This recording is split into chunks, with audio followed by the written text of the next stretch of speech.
Le but de cette vidéo est de présenter une solution pour afficher l'écran de son iPad sur son ordinateur et enregistrer, filmer ce qui se passe sur l'écran de l'iPad tout en enregistrant des commentaires. Donc la première étape, c'est d'avoir un réseau Wi-Fi sur lequel connecter l'iPad et l'ordinateur. Donc moi, je vais créer ce fameux réseau Wi-Fi avec une petite borne Wi-Fi, mais sachez que ça peut être fait avec directement un Mac. Je suis sur un Mac, j'active le Wi-Fi et je vais rejoindre le réseau Wi-Fi que j'ai créé.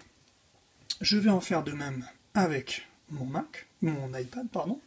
Alors je vous cache le code. Voilà.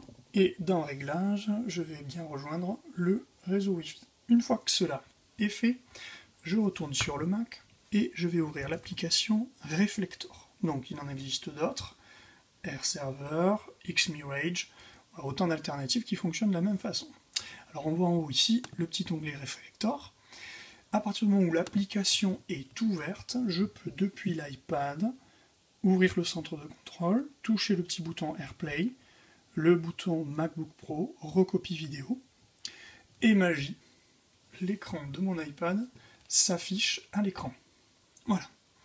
Alors je peux, avec Reflector, filmer l'écran, ici avec Start Recording, seulement il n'y aura pas mes commentaires. Moi ce que je veux faire, c'est ajouter mes commentaires.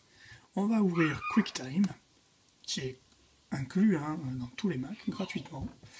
Et, alors je vais enlever ça, dans QuickTime, on fait Fichier, Nouvel enregistrement de l'écran.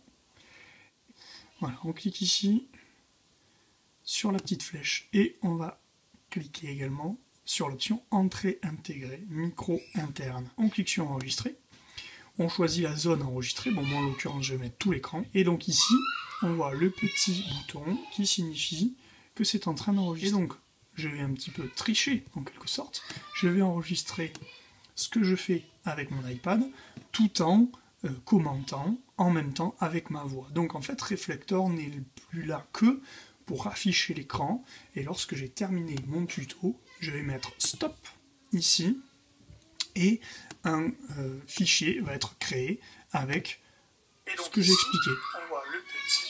Voilà, donc là c'est pas moi, c'est l'enregistrement que j'ai fait. Une fois qu'on a cette vidéo, eh bien on va l'enregistrer au format qui nous est proposé, c'est-à-dire le format MOV, donc là on va l'appeler tuto, sur le bureau.